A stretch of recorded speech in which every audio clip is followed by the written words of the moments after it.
Tuan Ketua, izinkan saya bagi pihak Kementerian Pelancongan dan Kebudayaan untuk menjawab soalan ini secara bersekali dengan soalan daripada Yang Berhormat Kuala Nerus pada 18 Jun 2014 dan Yang Berhormat Sekijang pada 18 Jun 2014 yang menyentuh isu-isu berkaitan yang sedang hangat diperkatakan oleh masyarakat kita, iaitu isu penipuan pakej pelancongan umrah. Ya, sila Yang Berhormat. Tuan Ketua, Syarikat Pengendalian Pelancongan dan agensi pengembaraan yang menjalankan perniagaan secara tidak berhemah seperti kes tidak memberi perkhidmatan mengikut terma dan syarat yang dipersetujui atau penipuan boleh dikenakan tindakan membayar balik wang yang dibayar, membayar pempasan, tindakan kompaun atau pembatalan lesen atau didakwa di mahkamah selaras dengan peruntukan di bawah Akta Industri Pelancongan 1992 dan peraturannya. Manakala bagi syarikat atau individu yang menjalankan operasi secara tidak sah, Kementerian akan mengambil tindakan pendakwaan kerana menjalankan perniagaan tanpa lesen. Bagi memastikan syarikat atau individu yang menjalankan aktiviti penipuan menerima hukuman yang lebih berat, Kementerian telah merujukkan kes penipuan kepada pihak Polis Raja Malaysia untuk dikenakan tindakan di bawah kanun keseksaan. Tambahan kepada itu, Kementerian Pelancongan dan Kebudayaan juga mengambil langkah-langkah berikut. 1. Meningkatkan usaha pemantauan dan penguatkuasaan di bawah Akta Industri Pelancongan 1992 dan peraturannya ke atas syarikat pengendalian pelancongan dan agensi pengembaraan berlesen dan juga syarikat atau individu yang mengendalikan pakej tanpa lesen. 2. Membuat semakan semula ke atas kadar denda mahkamah yang dikenakan ke atas pesalah di bawah Akta Industri Pelancongan 1992 dan peraturannya. 3. Melaksanakan kempen kesedaran mengenai penipuan umrah secara berterusan kepada golongan sasaran, terutama wakil jawatankuasa masjid, surau, pemimpin masyarakat dan orang ramai supaya mengetahui ciri-ciri dan modus operandi syarikat umrah palsu serta kepenggunaan dari segi pemilihan pakej umrah yang sah oleh syarikat pengendalian pelancongan dan agensi pengembaraan lesen dan kementerian. 4. Kementerian telah mengadakan kerjasama dengan pihak Jabatan Kemajuan Islam Malaysia JAKIM untuk membantu menyampaikan maklumat dan kesedaran awam mengenai penipuan pakej umrah melalui khutbah Jumaat. Dan kelima, Kementerian juga akan memperluaskan hebahan mengenai langkah-langkah bagi mengelakkan penipuan pakej pelancongan khususnya melalui media elektronik dan media sosial. Tuan Ketua, dari tahun 2009 hingga Mei 2014, sebanyak 9 kes penipuan umrah telah direkodkan oleh kementerian ini, membabitkan 8 buah syarikat pengendalian pelancongan dan agensi pengembaraan yang berlesen. 8 buah syarikat pengendalian pelancongan dan agensi pengembaraan yang berlesen dan sebuah syarikat pengendalian pelancongan yang tidak berlesen. Kesemua kes melibatkan seramai 3,611 mangsa dengan anggaran kerugian sebanyak 14.1 juta. Saya ingat sebagai usaha untuk kita menghebohkan, saya sebut nama syarikat ni yang kena ni. Tahun 2009 syarikat yang ni berlesen Waris NY Travel and Tours, kita telah batalkan lesennya. 2009 Tijaratun Nur Travel and Tours, lesen dibatalkan. 3. Paisar Travel and Tour, lesen telah dibatalkan. 2010 Pemata Al Nur Travel and Tours Sdn Bhd atau juga dikenali sebagai Purim Al Nur Holidays Sdn Bhd, lesen syarikat telah dibatalkan. 2010 Hijaz Legend Travel and Tours, lesen syarikat telah dibatalkan. J&J, ini bukan JJ, J&J Mercer Travel and Tours, lesen syarikat telah dibatalkan. 2012. 2013 Seven Seas Travel and Tours Kuala Lumpur, lesen syarikat telah dibatalkan. Yang ke-8 2013 Arlif Johor Kembara, dia ni syarikat yang tidak kita lesenkan. Jadi kita rujuk kepada PRM untuk pendakwaan dan berbicara ke atas kes sedang berjalan. Dan yang ke-9 2014 tahun ini juga Yacht YADH Yacht Travel Tours, lesen syarikat telah dibatalkan. Jadi ini jumlah syarikat yang terlibat dengan penipuan dan telah kita batalkan. Ya, terima kasih. Yang Amat Bukit Bandera. Ya, terima kasih Tuan Yang Ketua dan terima kasih Yang Mohd Menteri atas jawapan yang diberi. Sebenarnya kes-kes penipuan oleh agensi-agensi pelancongan yang tidak bertanggungjawab ini sudah menjadi satu kebimbangan umum apabila ramai yang di antara rakyat Malaysia yang kerugian besar, khususnya mereka yang membeli pakej umrah, pakej pelancongan dan sebagainya.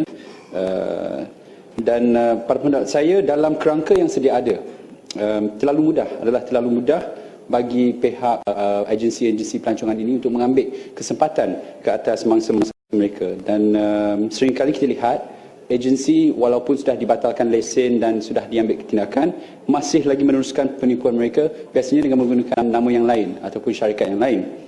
Dan yang paling teruk sekali, biasanya mangsa juga walaupun tindakan diambil, mangsa tidak mendapat kembali wang mereka yang telah dilabur. Jadi soalan saya, Yang Mohd Menteri, adakah kementerian mengkaji kaedah baru yang mungkin boleh melindungi pengguna dan pembeli, sebagai contoh satu skim insurans yang wajib bagi semua pakej pelancongan, di mana sesiapa yang membeli pakej pelancongan umrah ataupun pelancongan lain harus membayar sedikit premium bagi mendapat perlindungan insurans sekiranya apa-apa yang terjadi, di mana syarikat agensi dapat menunaikan tanggungjawab dan sebagainya. Dan kaedah ini juga dapat memaksa syarikat insurans untuk memantau dan mengawasi syarikat-syarikat agensi pelancongan sebagai satu self-regulating mechanism dengan izin. Dan mungkin skim insurans ini juga boleh diikat kepada insurans perjalanan, travel insurance yang sedia ada dan sebagainya. Jadi saya minta kalau boleh pandangan Yang Mohd Menteri sama ada skim ini boleh dipertimbangkan. Terima kasih. Setakat ini Tuan Ketua, apa yang ada ialah di bawah Seksyen 16/3 Akta Industri Pelancongan 1992, di mana undang-undang dan peraturan yang menetapkan supaya syarikat pengendalian pelancongan dan agensi pengembaraan berlesen yang mengendalikan pakej keluar negara termasuk pakej umrah untuk mendepositkan untuk membeli insurans atau jaminan bank dengan nilai RM100,000. Ya, ini kita peruntukkan di bawah Akta Industri Pelancongan. Apa yang mungkin kita boleh lakukan ialah untuk kita menaikkan lagi skim insurans ini. Kalau dianya RM100,000, kita mungkin naik lebih tinggi, ya, supaya kita akan dapat memberi perlindungan kepada mana-mana kita punya pilgrim-pilgrim yang mahu melakukan umrah di sana. Tapi agak sukar kalau sekiranya kalau kita nak mengadakan satu skim untuk melindungi penipuan, ya, sebab saya percaya tidak ada syarikat insurans yang mahu mengadakan skim di mana mereka memberi perlindungan di atas kes-kes yang berlaku penipuan. Walaupun yang Muhammad, saya rasa kita sama-sama merasa sedih di atas apa yang berlaku kerana niat di kalangan orang-orang ini ialah untuk melakukan umrah. Kalau yang Muhammad ada apa-apa cara yang Muhammad fikirkan, iaitu boleh kita lakukan, pihak kementerian saya sentiasa membuka ruang untuk kita berunding tentang perkara ini. Terima kasih. Kinabatangan. Terima kasih Tuan Ketua.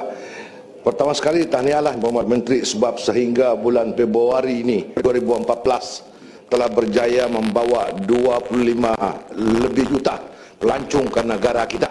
Jadi ini bermakna menjelang lagi akan datang ini akan mungkin mencapai ke 100 juta. Soalan tambahan, Ketua Menteri, yaitu usaha apa ini kerajaan ataupun kementerian untuk melantik ejen-ejen apa ini pelancong ini, ejen-ejen apa ini mengandalkan agensi pelancongan ini, yaitu bermakna mereka tahu peraturan sebelum dibagi lesen dan sebagainya, tapi mereka telah melakukan satu kesalahan dengan membuat penipuan. Jadi persoalannya, bagaimanakah pula cara kementerian apa ini mengandali mereka-mereka yang telah tertipu? Tadi yang Berhormat bercerita yang menipu, yang tertipu ini, adakah wang mereka dipulangkan ataupun adakah cara lain mereka boleh apa ini, kalau contohnya package umrah, mereka akan terus pergi umrah ataupun mereka tergandala, tersadai. Jadi dalam masa yang sama, apakah langkah-langkah kementerian yang diambil? Sebab saya sedar Berhormat pun sibuk, satu orang dia menteri, timbalan menteri kita ada melancung serasi membawa pelancong masuk, bukan sengaja makan angin ya. Jadi usaha-usaha yang konkret yang dilakukan oleh agensi ini untuk mempertingkatkan pelancong datang ke negara kita. Terima kasih. Boleh atau kena batangan timbalan menteri nanti. Saya dengan tangan terbuka lah kalau umat timbalan saya. Tuan Ketua, ya, dia masalahnya kalau syarikat yang tidak berlesen tu yang melakukan penipuan, sukar untuk kita mengambil tindakan, melainkan kita membuat laporan dan rujukkan syarikat itu kepada pihak polis supaya tindakan di bawah akta keseksaan, kanun keseksaan boleh diambil tindakan.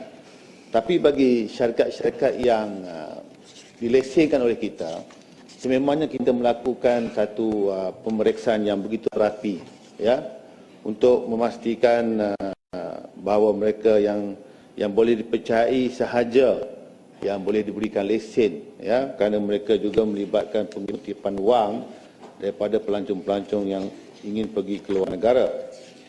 Namun umrah ni dia masalah sedikit kerana untuk pergi ke Mekah memerlukan kepada visa umrah, dan kerajaan Arab Saudi hanya memberikan kepada 38 saja travel agent yang diberikan kuasa untuk berurusan tentang visa umrah ini.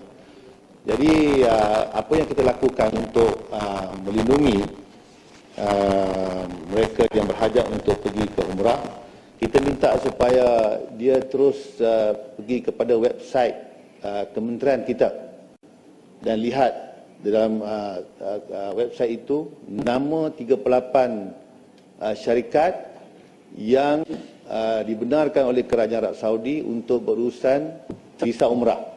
Jadi kalau ada syarikat yang mengiklankan bahawa mereka boleh bawa umrah, boleh menguruskan pelancongan umrah ke Mekah, kalau nama syarikat yang iklan tu nama dia tidak ada dalam senarai 38 itu, janganlah beli.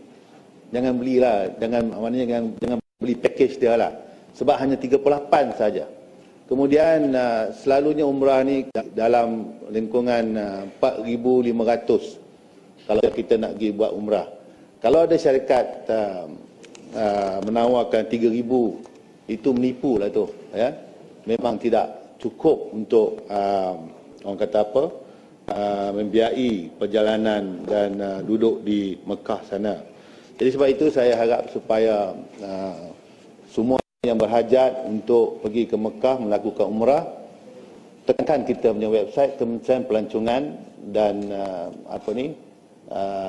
kebudayaan. Gambar saya ada, tekan, tengok.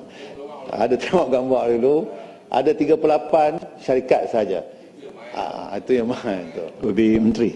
Ya. Kemudian bagi mereka yang menjadi mangsa boleh membuat tuntutan di Tribunal Tuntutan Pengguna Malaysia di bawah Kementerian Perdagangan Dalam Negeri, Koperasi dan Kepenggunaan KP dan KK untuk menuntut balik wang yang telah diambil oleh syarikat berkenaan. Itu pun kalau ada lah. Kalau tak ada, tak boleh buat apa dah. Ya.